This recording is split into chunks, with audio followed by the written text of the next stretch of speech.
پاکستان کے مستقبل کے بارے میں کہہ رہے ہیں غزوہ ہند کا بھی کوئی تذکرہ ملتا ہے. دیکھیں غزوہ ہند کے بارے میں حدیث ہے کہ نبی صلی اللہ علیہ وسلم نے فرمایا عصابتان من امتی احرزہم اللہ من النار. میری امت کے دو گروہ ایسے ہیں جن کو اللہ جہنم کی آگ سے بچائے گا. عصابۃ تغزو الہند وعصابۃ تکون مع عیسی ابن مریم. ایک وہ جماعت جو ہندوستان پہ حملہ کرے گی اور ایک وہ جماعت جو حضرت عیسیٰ کے ساتھ مل کے لڑائی کرے گی. اس سے بھی پتہ چلتا ہے حضرت عیسیٰ نے آنا ہے, اور غامدی صاحب جو کہتے ہیں کہ نہیں آنا, ان کا نظریہ غلط ہے. ٹھیک ہے. اب جو ہندوستان کا جس کا حدیث میں تذکرہ آتا ہے وہ اس میں پاکستان بھی داخل ہے, کیونکہ نبی صلی اللہ علیہ وسلم کے دور میں جو ہندوستان تھا وہ کیا تھا؟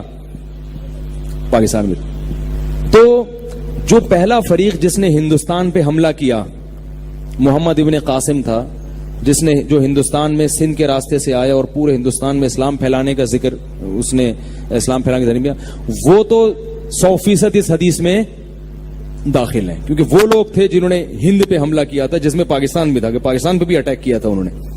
اس وقت جو تھے نا, یعنی سب یہاں ہندو اور وہ دوسرے مذاہب رہا کرتے تھے, تو وہ اٹیک کر کے آئے اور اس کے ساتھ مجاہدین آئے اور پورے ہندوستان پہ آہستہ آہستہ ان کی اولادیں قابض ہو گئی. اس کے بعد جتنے اٹیک ہو رہے ہیں وہ اس حدیث میں داخل ہیں یا نہیں ہیں, اس کے بارے میں حدیث خاموش ہے. اب علماء کی آراء ہیں, اجتہادی آراء ہیں. بعض علماء کہتے ہیں نہیں, جب بھی ہندوستان پر حملہ ہوگا تو وہ اس میں داخل ہے, بعض کہتے ہیں اس میں داخل نہیں ہے. تو ہمارے پاس کوئی اس بارے میں صریح حدیث موجود نہیں ہے. اور ویسے پاکستان کا فیوچر میں ہندوستان پہ اٹیک کا کوئی پروگرام ہے نہیں. اب یہ وہ دور نہیں ہے کہ ملک پر اتنے آرام سے اٹیک کر لیں. دونوں ایٹمی طاقت ہیں, ایٹم بم کھیلنا, انڈوں سے کھیل سکتے ہو, تم مجھے انڈا مارو میں تمہیں انڈا مارتا ہوں. برسات میں کھیلتے ہیں نا, ٹماٹروں سے کھیلتے, تم مجھے ٹماٹر مار. اب یہ نہیں ہوتا کہ تم مجھے ایٹم بم مارو اور میں تجھے اٹھا کے بم ماروں. دونوں ایٹمی طاقت ہیں, دونوں یہ غلطی کبھی نہیں کرتے. اب جو جنگیں ہوتی ہیں وہ سرد جنگ ہوتی ہے, معاشی لحاظ سے اندر کھوکھلا کر دو, اندر تحریکیں کھڑی کرو کہ یہ ٹوٹ جائیں. تو اب ہندوستان پر پاکستان حملہ کر کے ہندوستان پہ قبضہ کر لے, ایسا نہیں ہو سکتا. اسباب کی دنیا میں یہ نہ پاکستان کرے گا اور نہ انڈیا ایسی حماقت کرے گا کہ پاکستان پہ حملہ کرے. اب یہ ہو رہا ہے کہ ایک دوسرے کی جڑیں کھوکھلے کرنے میں. اگر انڈیا میں عقل ہوئی تو وہ پاکستان سے بنا کے رکھے گا کہ دوستی کر لو ان سے, جھک جاؤ ان کے سامنے. لیکن ان کے سیاسی حکمرانوں میں بصیرت نہیں ہے, اور جو متعصب ہندو ہیں نا ان میں بصیرت نہیں, وہ مروا رہے ہیں اپنی قوم کو, پٹوا رہے ہیں. وہ عام ہندوؤں کا بھی جنازہ نکال رہے ہیں اور مسلمانوں کو بھی مروانے کی کوشش کر رہے ہیں, پورا ہندوستان کو. تو اب پاکستان اور ہندوستان کی جو جنگ ہوگی اگر ہوئی تو اس پر ہوگی کہ کون کس ملک کو توڑنے میں کامیاب. پاکستان تو انشاءاللہ ٹوٹنے کی, کیونکہ جتنی بڑی بڑی کوششیں ہونی تھی ہو گئی ہیں. آپ کو پتا ہے ایک دفعہ یہ ہمارے جو جنرل, ابھی کیا نام ہے یار, جنرل راحیل جو ہے نا, جب یہ سعودی عرب گیا تو سعودی عرب کے بادشاہ نے کہا یار ہمارے ملک میں اتنے فساد ہو رہے ہیں, یعنی ادھر سے ایک میزائل وہاں سے آ رہا ہے, ایک ادھر سے یوں آ رہا ہے میزائل, اور یہ ہو رہا ہے, آپ پریشان ہیں. تو راحیل شریف نے کہا کہ تم لوگوں نے بھی پریشانی دیکھی نہیں ہے, ایک بم وہاں پھٹ گیا, ایک وہ ہو گیا, یہ تو ہمارے بائیں ہاتھ کا کھیل ہے. ہمارے ہاں جو ہم نے پریشانیاں دیکھی ہیں, ادھر 1000 کلومیٹر پہ انڈیا, اتنی بڑی پاور وہ بیٹھا ہوا ہے, ادھر پورے 1000 کلومیٹر پہ امریکہ بیٹھا ہوا ہے افغانستان میں, اور انڈیا کو بھی بٹھایا ہوا اس نے. اور پھر ادھر صوبہ سرحد میں اندر سے تحریکیں چل رہی ہیں, ادھر سندھ میں, ادھر بلوچستان میں, اور ادھر کراچی میں. کہہ رہے ہیں ہم نے باہر ادھر بھی لڑے 1000 کلومیٹر پہ, ادھر بھی لڑے, ڈرون حملوں کا بھی مقابلہ کیا. اور جو ایجنسیاں غیر ملکی ہمارے بلیک واٹر کے نام سے گھسی ہوئی ہیں, ان کے خلاف آپریشن بھی ایک ہی وقت میں جاری. ملک کے اندر دشمنوں کو بھی ختم, باہر سے دشمنوں کو بھی ختم, اور بلوچستان کی تحریکوں پہ بھی کوشش. یہ ساری جنگیں الحمدللہ ہم کامیابی سے لڑ رہے ہیں, اور ہمارے اعصاب ابھی کمزور.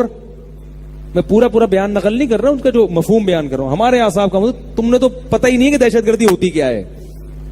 یہ کہتا ہے ادھر پٹاخہ پھٹ گیا, ادھر سے جیسے ایک آدمی چاروں طرف سے بم گر رہے ہیں اور وہ وہاں سے بھاگ کر آئے, اور وہ دوسرا کہے یار ادھر شب برات کا پٹاخہ پھٹ رہا ہے, میں ڈر گیا, مجھے بچا لو. کہے گا بھائی تو پٹاخے سے ڈر رہا ہے. تو عرب لوگوں نے ابھی دیکھا نہیں ہے کہ دہشت گردی, اللہ بچائے سعودی عرب کو ہر قسم کی دہشت گردی سے بچا کے رکھے. تو پاکستان نے بہت سارے محاذوں پہ جنگ لڑی ہے, اور الحمدللہ اب کامیابی کی طرف جا رہا ہے.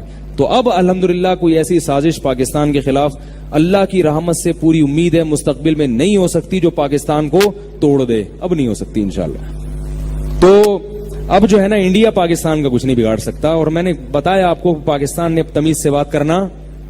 آپ نے دیکھا جنرل مشرف کا بھی بیان سنا ہے، ایک انڈیا کے ایک اینکر نے کچھ الٹی سیدھی باتیں کی کہ ایکوادر بن رہا ہے، پاکستان چائنا کا غلام بن رہا ہے اور یہ ہو رہا ہے، تو وہ کیسا جواب دیا ہے۔ چند سال پہلے تک پاکستان آرمی کا کوئی ریٹائر آفیسر اس طرح سے انڈیا سے بات نہیں کر رہا تھا، یہ اسٹائل نہیں تھا۔ اب پاکستان کی ٹون الحمدللہ، بھائی جب آپ محلے کے دادا بنتے ہو تو آپ کی ٹون چینج ہو جاتی ہے۔ میں نے ایک واقعہ بتایا، ایک آدمی گیا، وہ چاقو نکال کے کسی سے کہہ رہے جیب میں جو کچھ ہے نکال دے، اس نے جیب سے بندوق نکال لی جیب سے کیا نکال لیا؟ بندوق۔ تو اب ٹون کس کی چینج ہوگی؟ اب کہہ کہ تیری جیب میں جو کچھ ہے تو نکال۔ تو ابھی تک انڈیا پاکستان کو اس طرح کی باتیں کر رہا تھا، پاکستان بیچارہ تھوڑا سا سہما، کیونکہ پاکستان کے اپنے مسائل تھے، ادھر افغانستان میں مسائل، ادھر اندرونی مسائل، ہر طرف سے اندر خفیہ ایجنسیاں گھسی ہوئی ہیں، تو پاکستان تھوڑا گھبرا رہا تھا۔ اب الحمدللہ پاکستان کی ٹون، اب پاکستان نے تمیز سے بات کرنا چھوڑ دی ہے۔ پاکستان کہہ رہے اس سے ہم تمیز سے بات کریں گے جو ہم سے تمیز سے بات کرے گا، وعلیکم السلام اس کو کہیں گے جو ہم کو السلام علیکم کہے گا یہ الحمدللہ ایک حقائق ہیں۔ تو بہت ساری نا امیدی کی باتوں میں امید کی باتیں بھی الحمدللہ بہت ساری۔